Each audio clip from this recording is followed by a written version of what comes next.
కానీ ఇప్పుడు ఒకవేళ ఇది హత్య అయితే, ఒక యాక్సిడెంట్ అని మనం పక్కన పెట్టేస్తే, ఇది హత్య అయితే ఎందుకు పాస్టర్స్ ఎందుకంటే వీళ్ళంతా ఇండిపెండెంట్ పాస్టర్స్.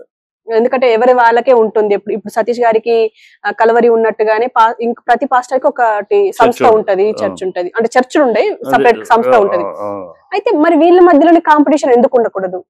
వీళ్ళకు పడకుండా ఇప్పుడు ఈ ఘటనకు అంటే పూనుకోలేరని ఏంటి నమ్మకం అని చెప్పేసి కూడా ఒక వాదన వినిపిస్తుంది.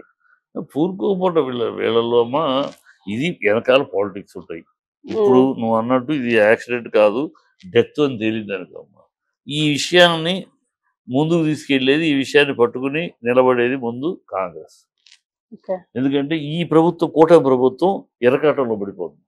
ఇది మర్డర్ అని తేలితే దీన్ని చేసింది హిందూ వర్గాల నుంచి వస్తుంది ఆటోమేటిక్గా. వాళ్ళిద్దరి మధ్య చాలా జరిగింది హిందూ వర్గాలు. సో వీళ్ళు ఏం చేస్తారు, కూటమి బీజేపీ తోటి ఉంది కదా, కూటమి బీజేపీ అలయన్స్. సో హిందూ అంటే బీజేపీని, సో బీజేపీని ఎరకాటలో పెట్టడానికి ఈ కూటమి అంగీకరించలేదు.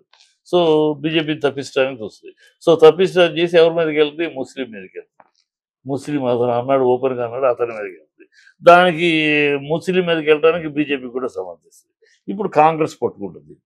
కాంగ్రెస్ ఈ విషయాన్ని ముందుకు తీసుకెళ్ళి, దేశం మొత్తం తీసుకెళ్ళి, కూటమి ఉన్న ప్రభుత్వం బీజేపీ ఏం చేస్తుంది, ఇలా క్రిస్టియన్ చంపారు, దేశం మొత్తం మీద మైనారిటీకి సేఫ్టీ లేదు అని మొదలెడతారు. ఈ రాజకీయమే జరగబోతుంది. అది అందుకని ఈ ప్రభుత్వం ఏం చేస్తుంది, ఇది యాక్సిడెంట్ అనే ప్రూవ్ చేయడానికి ప్రయత్నిస్తుంది. ఎందుకంటే యాక్సిడెంట్ లేకపోతే ఈ సమస్య జటిలమైంది అనుకో, వీళ్ళు ఈ ప్రభుత్వం ఏం చేయాలో అర్థం కాదు. సమర్థించాలా, యాక్సిడెంట్ అన్న వాళ్ళు చేసిన వాళ్ళ మీద యాక్షన్ తీసుకోవాలా, యాక్షన్ తీసుకుంటే బీజేపీని ఎలా సమర్థించుకోవాలి, యాక్షన్ తీసుకోకపోతే క్రిస్టియన్స్ని ఎలా సమర్థించుకోవాలి, ఈ ప్రభుత్వానికి ఉండే సమస్య. ఇప్పుడు పవన్ కళ్యాణ్ అనేవాడు, నేను క్రిస్టియన్ని, మతం బాప్టిజం తీసుకున్నాను, నా పిల్లలు క్రిస్టియన్, నా భార్య క్రిస్టియన్, డామ్ డూమ్ డకారని ఇప్పుడు మాట్లాడాడు. ఇప్పుడు అది మర్డర్ జరిగిందని, మర్డర్ అని తేలింది అనుకో, ఇప్పుడు ఏం మాట్లాడతాడు పవన్ కళ్యాణ్? పవన్ కళ్యాణ్ని ఎవరు కంట్రోల్ చేస్తారు? నువ్వు మాట్లాడితేనైనా మన కూటమికి ఇబ్బంది, బీజేపీకి ఇబ్బంది. కనుక నూరు మూసుకుంటారా? నూరు మూసుకుంటే ప్రజలు ఊరుకుంటాడా? ప్రజానికి ప్రశ్నిస్తారు, కొంచెం జుట్టు ఎగరేసుకుని మాట్లాడితే ఎక్కడున్నా పోహన అంటారా? సో ఈ రాబోయే కాలంలో చూస్తాం మనం. ఈ మర్డర్ అని తేలకుండా, సరే మర్డర్ అని తేల్చకుండా ఇది కేవలం యాక్సిడెంట్ అని ప్రూవ్ చేసే ప్రయత్నాలే జరుగుతాయి.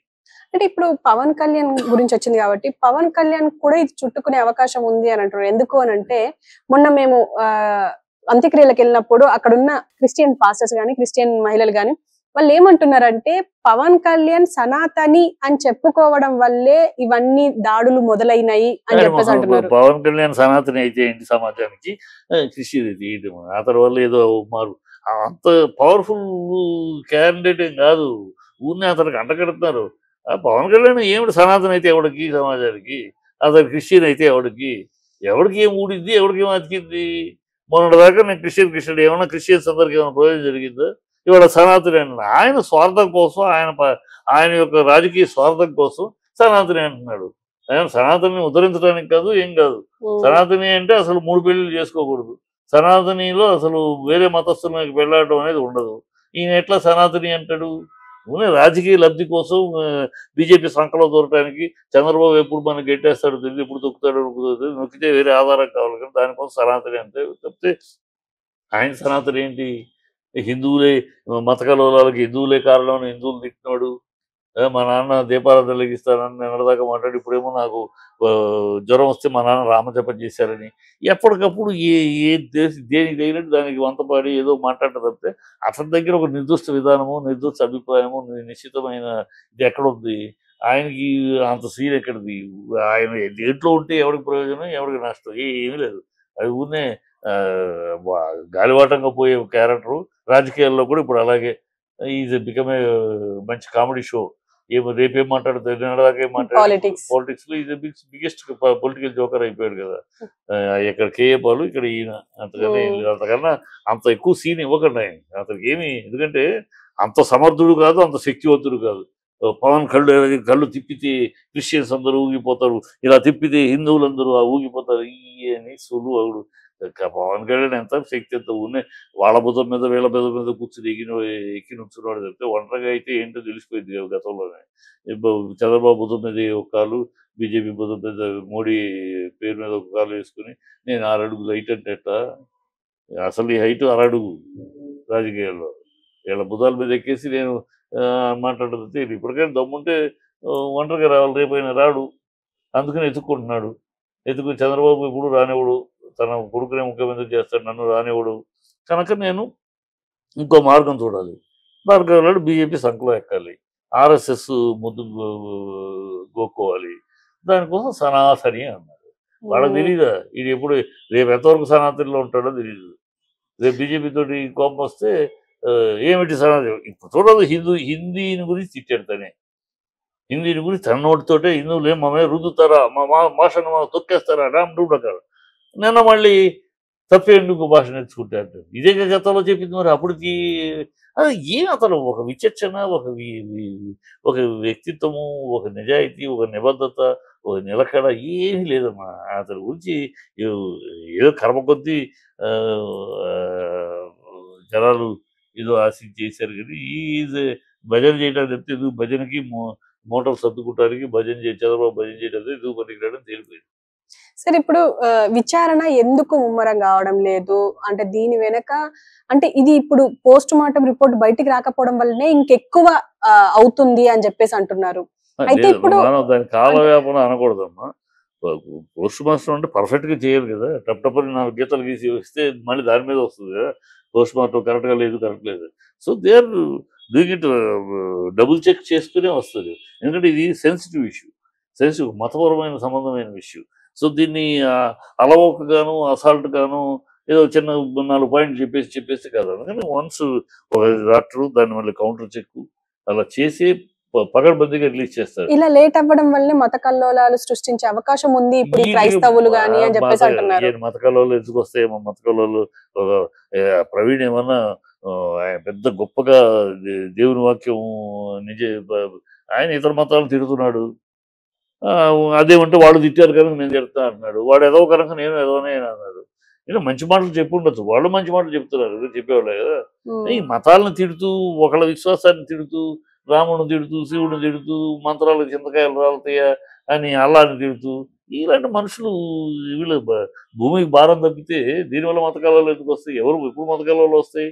ఒక మతానికి ప్రతీకగా నిలబడి ఆ యొక్క మతం యొక్క నిజమైన విశ్వాసాలను మాత్రమే ఇతరులను కించపరచడం కాకుండా ఆ మతాన్ని మాత్రమే ఆ విశ్వాసాన్ని మాత్రమే ప్రబోధం చేసే వాళ్ళకి విలువ ఉంటుంది. అమ్మో అని మన దేవుని వాక్యాన్ని బాలే పంచేవారు ఈయనని. ఇప్పటికీ డీజేసీని కానీ సరిపోయింది సార్. ఇప్పటికి ఎందుకు ప్రజలు డీజేసీ క్రిస్టియన్స్ ఎవరైనా ఆయన పేరు నమస్కారం ఎందుకు పెడతారు? ఆయన ఏనాడు ఆ దేవుని ప్రబోధం అంతే.